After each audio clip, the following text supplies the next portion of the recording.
cadre dans mon challenge des adaptations ciné que je fais pendant un an, de septembre 2015 à septembre 2016, et je réalise de plus en plus que je crois que tout ce que je regarde comme film, ou presque, est adapté ou sera adapté, c'est incroyable.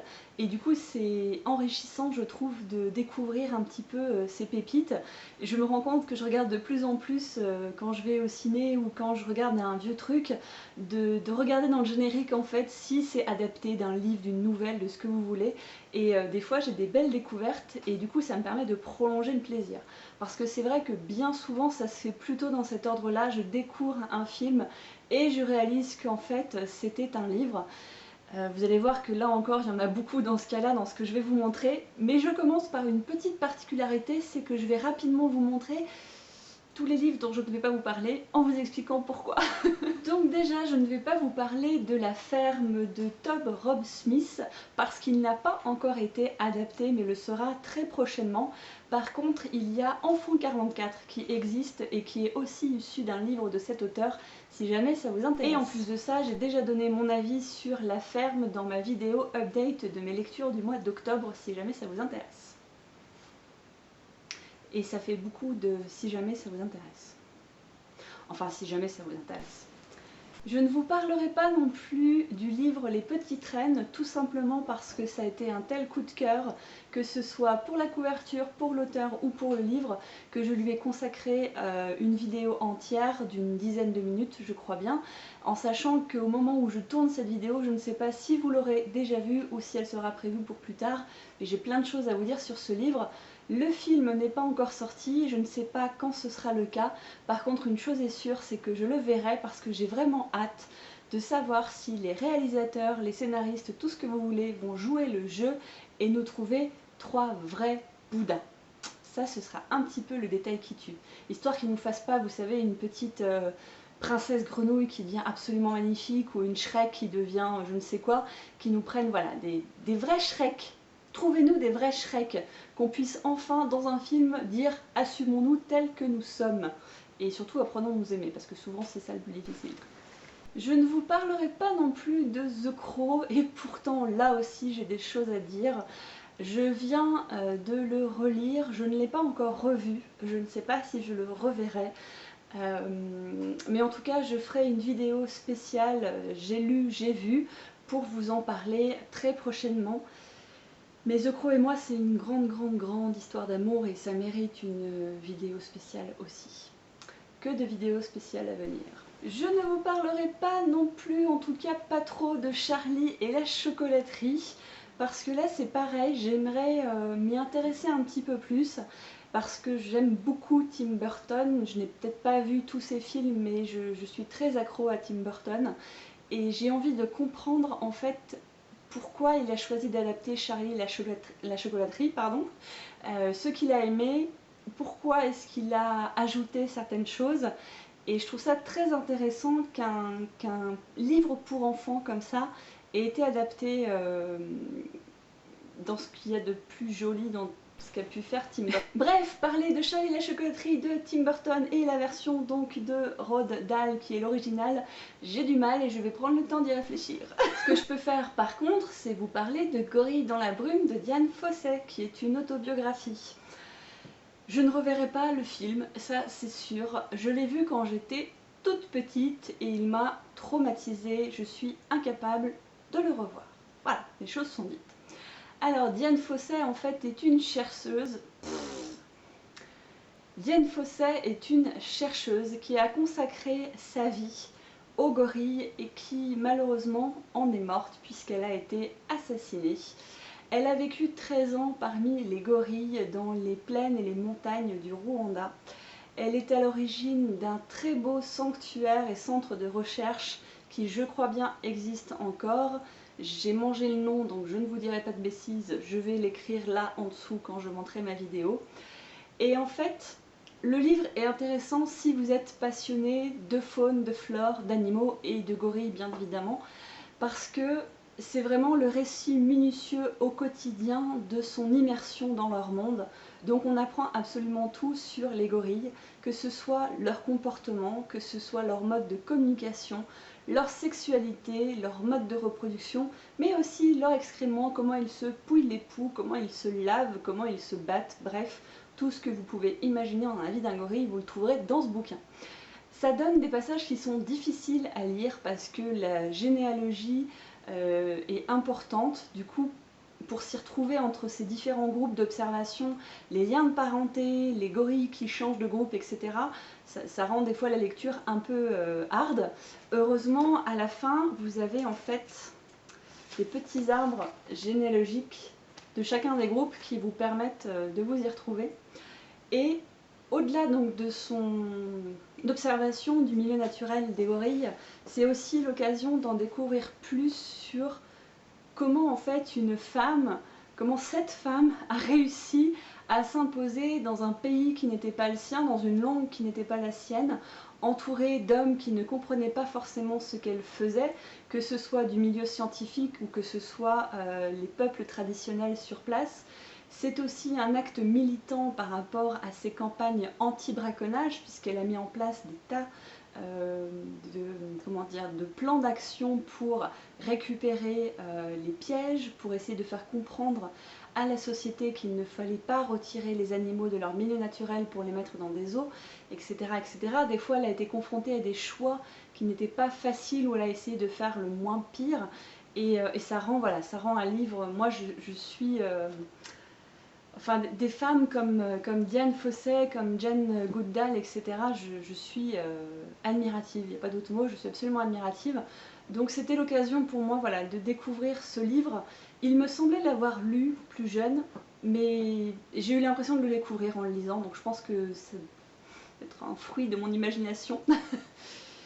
Pour ce qui est du film, le plus du film, c'est qu'il va jusqu'au décès de Dian Fossey, ce qui bien sûr n'est pas le cas là, puisque c'est une autobiographie, mais qui est un petit peu scénarisé et qui du coup permet de mieux comprendre son combat.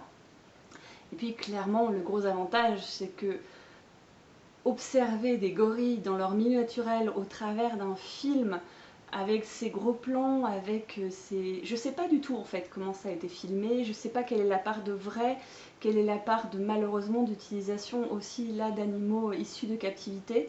Ça vaudrait le coup que je fasse quelques recherches là-dessus aussi. Mais ce film, alors peut-être qu'encore une fois c'est avec mes yeux d'enfant, mais il m'a vraiment perturbée plus petite, notamment pour une scène très très dure d'un gorille qui est retrouvé avec les membres, les bras, les jambes coupées, la capture d'un bébé gorille que l'on voit se séparer de sa famille, la mort de Dian Fossey, etc. Ce sont des épisodes qui m'ont vraiment, en termes d'image, de visuel, énormément marqué, et je tiens pas spécialement à le revivre. Dans un tout autre registre, je vous laisse découvrir ce que j'ai pensé de Transperce-Neige, qui est une BD que j'ai lue parce que moi j'ai adoré le film Transperce-Neige, mais je vous parle de tout ça tout de suite là maintenant. Hello! Je vais aller à la médiathèque et je vais donc rendre les livres empruntés, et parmi eux il y a une adaptation ciné dont il est maître difficile de vous parler parce qu'on est dans un double genre que je ne maîtrise pas. À savoir, c'est une BD de science-fiction. Voilà. Déjà là, j'ai peur de dire une grosse connerie et que ce soit pas un BD, mais plutôt un comics, mais je crois bien que c'est une BD. Il s'agit du Transperce-Neige, c'est l'intégrale, donc qui contient en fait les 3 BD qui sont sortis sur ce thème, dont j'ai oublié les noms, mais je vais vous les retrouver pour ceux qui seraient intéressés. C'est le Transperce-Neige qui est paru en 1984 et qui a été réédité sous le titre L'échappée en 99, puis L'Arpenteur en 99 et La Traversée en 2000. Voilà. C'est une BD qui a été écrite, réalisée, scénarisée, peinte, mise en page par Lob Rochette-Legrand. Il va vraiment falloir que je regarde des vidéos sur les BD pour apprendre à en parler, parce que comme ce n'est pas un genre que je maîtrise, c'est une catastrophe. Le Transperce-Neige, en fait, j'ai eu envie de le lire parce que personnellement j'ai adoré le film. Je l'avais trouvé très très bien réel. Alors en fait, le Transperce-Neige raconte l'histoire d'un train survivant qui s'appelle la Loco, qui est en fait le seul, comment dire, le seul vaisseau, le seul moyen de survivre pour les derniers habitants de la Terre, puisque suite à une bombe climatique, je crois qu'ils l'appellent comme ça, une bombe climatique, il y a eu une étendue de froid glacial sur toute la Terre à un niveau atteignant les moins 90 degrés me semble-t-il, ce qui fait que personne bien évidemment n'a survécu, ni faune, ni flore, ni humain, et les seuls survivants se trouvent dans ce train. Ce train se compose de plusieurs wagons, avec en tête les wagons avec tous les riches, tous ceux qui sont un petit peu préservés, les grosses têtes pensantes, etc. Et à l'arrière, eh bien, la foule, les manants, ceux qui ont réussi au dernier moment à se raccrocher. Donc bien évidemment, dans une très belle métaphore, ce train en fait représente l'ascension qu'il peut y avoir dans une vie, représente les différences sociales qu'il peut y avoir entre les gens, qui même dans un état en fait de survie, continuent voilà, à avoir un petit peu ces castes, etc. Et ça rend donc l'ouvrage très intéressant. Le truc, c'est que j'ai pas du tout accroché avec le style de la BD, et ça a bien été mon problème. Je n'en ai pas aimé le dessin plus que ça.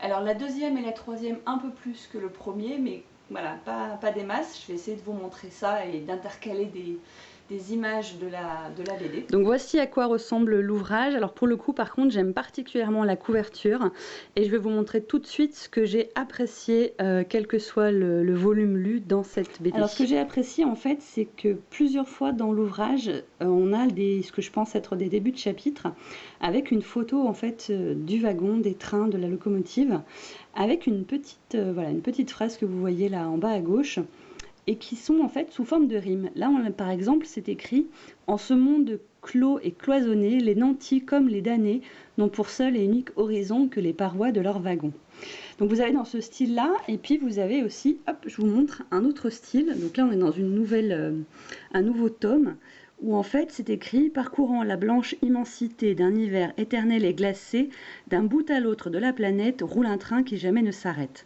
Ça, c'est un truc que j'ai beaucoup apprécié dans le bouquin. Par contre, j'ai pas du tout aimé voilà, cette première BD. Alors je vais vous faire juste un zoom pour que vous puissiez voir. En fait, j'ai pas aimé le dessin. C'est aussi con que ça, c'est que le dessin ne me plaît pas. Donc c'est vraiment une histoire de goût personnel. Ceci étant, je trouve qu'il rend très très bien l'ambiance un peu crade, glauque, sale qu'on s'attend à avoir dans ce style d'univers. Donc ça, c'est quand même pas mal.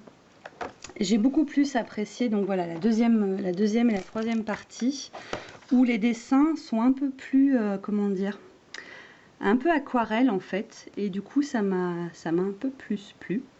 Et ce qui était intéressant également, c'est qu'à la fin du livre, vous avez toute une partie, et là j'ai adoré les dessins qui sont vraiment des aquarelles pour le coup, vous avez toute une partie d'explication sur toute l'histoire du Transperce-Neige en fait. Et l'intérêt du livre, malgré tout, pour ceux qui voudraient se lancer, c'est qu'il y a des thématiques et des galeries de personnages qui ne sont pas évoquées dans le film, donc du coup ça fait un vrai plus. Et pour clôturer cette vidéo quelques jours plus tard, je vous retrouve avec un dernier combo. Je ne peux pas vous présenter le livre parce que je l'ai rendu, mais nul doute que le titre vous parlera.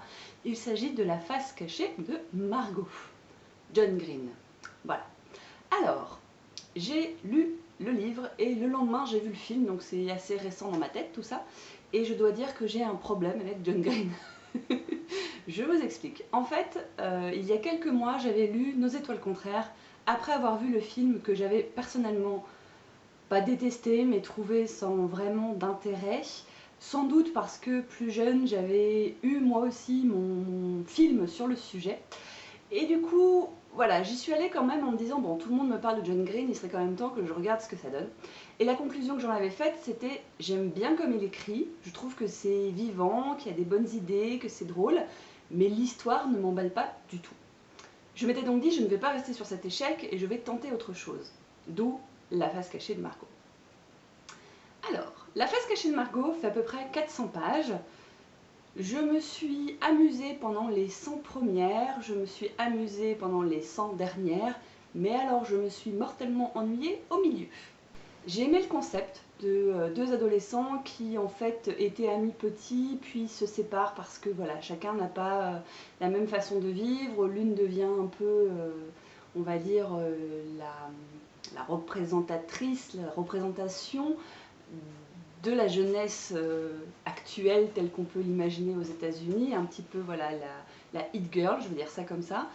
Et puis bah lui voilà, il est plutôt avec des copains qui sont pas super bien réputés, hein, puisqu'il s'agit souvent de ça, de réputation.